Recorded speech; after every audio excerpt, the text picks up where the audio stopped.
Good morning बच्चों। आज हम कक्षा 8वीं विषय सामाजिक विज्ञान में हम आज क्या पढ़ेंगे? भाग 1 इतिहास। ठीक है, तो इतिहास में हम फर्स्ट देखेंगे अध्याय 1, है ना। अध्याय 1 में हमारा क्या है? आधुनिक यूरोप का उदय। ठीक है, यहाँ पे उसका उदय हो रहा है, किसका? आधुनिक यूरोप का। तो यहाँ पे हम पढ़ते हैं कि बच्चों, इतिहास क्या है? मानव के संपूर्ण क्रियाकलाप और घटनाओं का क्या है? एक निरंतर चलने वाला क्या है? एक क्रम है ना। इसलिए क्या करते हैं? इसको जानकारी, समझ, अध्ययन और अध्यापन आदि की सरलता के लिए क्या करते हैं? इतिहासकारों ने क्या किया? इसको विश्व इतिहास को 3 कालों में विभाजित किया, जो क्या है? निम्नानुसार है। ठीक है, जो घटना घटित हो चुकी है वो क्या बन जाते हैं? इतिहास बन जाते हैं, है ना। और उसी इतिहास को इतिहासकारों ने क्या कितने कालों में विभाजित किया है? 3 कालों में। कौन कौन से हैं? पहला इसमें दिया है कि प्राचीन काल, ठीक है, दूसरा है मध्यकाल और तीसरा इसमें आधुनिक काल। ठीक है, तो हम सबसे पहले देखते हैं यहाँ पे कि यह विभाजन विभिन्न देशों में एक निश्चित और लंबी अवधि तक चलने वाले राजनीतिक, सामाजिक, आर्थिक, धार्मिक और सांस्कृतिक ढांचे में शामिल हो रही नवीन प्रवृत्तियों के आधार पर किया गया है ना। क्या किया गया है कि यह विभाजन मतलब उसका बंटवारा किया गया है ना। मतलब विभाजन मतलब बांटना, मतलब उसको बांटा क्या गया कि विभिन्न देशों में जो क्या है? एक निश्चित है और लंबी अवधि, है ना, लंबे समय तक चलने वाली अवधि तक चलने वाले जो राजनीतिक हैं, सामाजिक है, आर्थिक है, धार्मिक है और सांस्कृतिक ढांचा, है ना, जिसमें क्या है? शामिल हो रही नवीन जो नए नए प्रवृत्ति हैं, उनके आधार पर हम क्या करते हैं? यहाँ पर उसको किया गया उसका विभाजन। ठीक है, तो प्राचीन एवं मध्यकाल की चर्चा हम पिछली कक्षाओं में कर चुके हैं। ठीक है, अब यहाँ पे हम देखेंगे कि बच्चों, अब हम आधुनिक काल के बारे में चर्चा करेंगे। तो आधुनिक काल का अर्थ वे सभी नवीन विचारधाराएं, प्रवृत्तियां और क्रियाकलाप हैं जिन्होंने क्या किया? मानव जीवन को प्राचीन काल एवं मध्यकाल से विभिन्न स्वरूप और क्या है? सामाजिक मूल्य प्रदान किए हैं। ठीक है, तो सबसे पहले इसमें क्या दिया है कि आधुनिक काल की विशेषताएं क्या क्या है? तो पहला इसमें क्या है? तर्क एवं बुद्धिवाद, है ना, तर्क एवं बुद्धिवाद। तो इस युग में व्यक्ति क्या करता है? किसी तथ्य को तब स्वीकार करता था जब वह उसे क्या करता था? तर्क की कसौटी पर प्रमाणित पाता था। इसके कारण यूरोप में विज्ञान का विकास हुआ, है ना। क्या था? तर्क एवं बुद्धि। ठीक है, तर्क एवं बुद्धि। तो इसमें क्या था? इसमें एक तथ्य होता था, उसको वो लोग क्या करते थे? स्वीकार करते थे, और स्वीकार करने के बाद जब उसे क्या करते थे? तर्क की जो कसौटी होती थी, है ना, उस पर प्रमाणित पाता था, और इसके कारण यूरोप में विज्ञान का क्या हुआ? यहाँ पे विकास हुआ। ठीक है, अब सेकंड है इसमें मानववाद।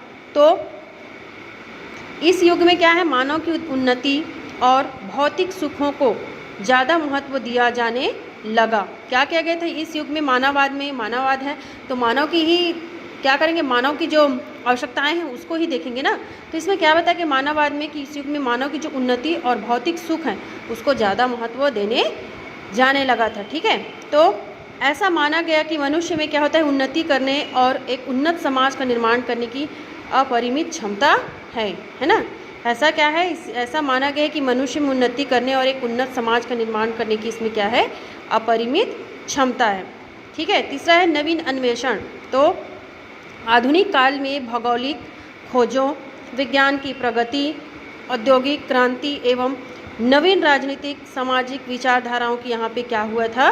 शुरुआत हुई। ठीक है, नवीन अन्वेषण यानी नए अन्वेषण, नए कारगर, नए खोज, है ना। तो आधुनिक काल में कहते हैं भौगोलिक खोज है, विज्ञान की प्रगति है ना, औद्योगिक क्रांति एवं नवीन राजनीतिक जो सामाजिक विचारधारा के यहाँ पे नए नए विचारधारा के यहाँ पे क्या होने लगे? शुरुआत होने लगी। तो यहाँ ध्यान रखने योग्य विशेष बात यह है कि ये बातें क्या है? अलग अलग महाद्वीपों व देशों में क्या होता था? वहाँ की सामाजिक, राजनीतिक व आर्थिक स्थितियों तथा उनमें आ रहे परिवर्तनों के आधार पर अलग अलग समय में फैली। उदाहरण के लिए यूरोप में, है ना, जहाँ 15वीं और 16वीं शताब्दी के बीच आधुनिक काल का क्या हुआ? यहाँ पे आरंभ हुआ था। ठीक है, 15वीं और 16वीं शताब्दी के बीच में आधुनिक काल का क्या हुआ? यहाँ पे आरंभ हुआ। वहीं भारत में आधुनिक काल का उदय 18वीं शताब्दी में हुआ। इसका मतलब यह है कि संपूर्ण विश्व में, है ना, इसका मतलब क्या है? यहाँ पे संपूर्ण विश्व में आधुनिक काल का उदय एक साथ नहीं हुआ। विश्व के इस आधुनिक काल का इतिहास जानने के लिए हमें उन तमाम साधनों की जानकारी होना भी जरूरी है जिन्हें हम इतिहास के स्रोत कहते हैं। इतिहास के स्रोत हम किसे कहते हैं? जो पुरानी चीज़ें हैं ना, जो आधुनिक काल के इतिहास जानने के लिए हमें उन तमाम साधन उपलब्ध कराते हैं, है ना, जो हमको इतिहास की जानकारी दे सके, वो साधन है ना, वो क्या कहलाते हैं हमारे, जिन्हें हम इतिहास के स्रोत कहते हैं, है ना।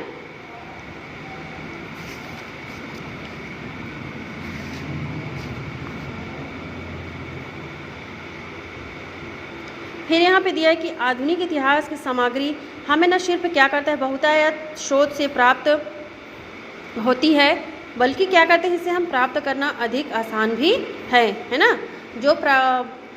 जो इतिहास जानने के जो साधन है उसको प्राप्त करना कोई क्या है, कठिन कार्य नहीं है, वो अधिक आसान भी है। तो आधुनिक काल में सरकारी कामकाज संबंधी दस्तावेजों को क्या करते थे, सुरक्षित रखा जा रहा है ना। जो सरकारी कामकाज है, जो संबंधी दस्तावेज, इसको क्या करते हैं, सुरक्षित रखते हैं। और इस काल में लिखी व छपी पुस्तकें न सिर्फ आसानी से उपलब्ध हैं, अपितु इनमें क्या है, इनमें से कई पुस्तकें पुनः मुद्रित भी होती है ना। इनमें विभिन्न साहित्य जैसे क्या है, उपन्यास है, जीवनी है, यात्रा वृत्तांत है ना, आदि क्या है इसमें शामिल है। ठीक है। इसके अलावा तत्कालीन समाचार पत्र भी उस समय का इतिहास जानने के महत्वपूर्ण क्या है यहाँ पे साधन है। साथ ही कुछ ऐसे व्यक्ति आज हमारे बीच हैं जिन्होंने क्या किया था, भारत के स्वतंत्रता संघर्ष या अन्य घटनाओं को क्या किया था, अपनी आँखों से देखा है अथवा उसमें भाग लिया है ना। इनमें भी हमें आधुनिक इतिहास की अनेक जानकारियाँ प्राप्त क्या हुआ है पे होती है। ठीक है, आए समझ में यहाँ पे। अब यहाँ पे हम लोग आधुनिक इतिहास के स्रोतों का वर्गीकरण इस प्रकार किया जा सकता है, जो स्रोत है उसके जानने के साधन है ना, उसको हम लोग यहाँ पे देख रहे हैं। ठीक है, तो आधुनिक काल के इतिहास के स्रोत क्या क्या है, देखो। पहले तो लिखित इतिहास है, दूसरा मौखिक इतिहास है, तीसरा है आधुनिक संचार साधन है, और आधुनिक स्थापत्य है ना। लिखित में मतलब जो लिखे गए बुक है ना, उसके माध्यम से हम जानते हैं। मौखिक मतलब जो आम लोग बताते हैं, है ना, जिन श्रुतियों से। और ये क्या है, साधन है, जैसे टीवी, रेडियो। ठीक है, आधुनिक काल में तो ये तो आप समझ गए लिखित में। और मौखिक में कि आम लोगों के अनुभव जो हैं, लोक कथाएँ हैं, जनश्रुतियाँ हैं आदि। ठीक है, इसमें है आधुनिक संचार साधन में कि रेडियो, टीवी, फिल्में, photographs, audio, video, cassette, internet और आदि। ठीक है, आधुनिक स्थापना मतलब जहाँ जहाँ किले स्थापित हैं, जैसे नई दिल्ली का नगर नियोजन, संसद भवन, राष्ट्रपति भवन, मुंबई का prince of Wales museum, Chhattisgarh में मोहन घासीदास संग्रहालय आदि, रायपुर आदि। ठीक है, तो लिखित में यहाँ पे दिए कि विभिन्न साहित्यिक रचनाएं, जीवनी, संस्मरण, उपन्यास आदि।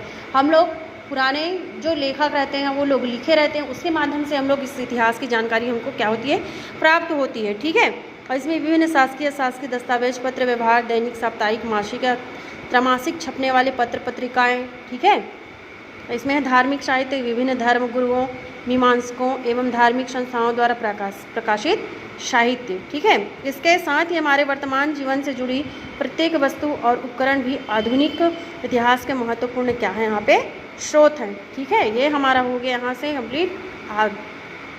ठीक है, आगे का हम कल देखेंगे।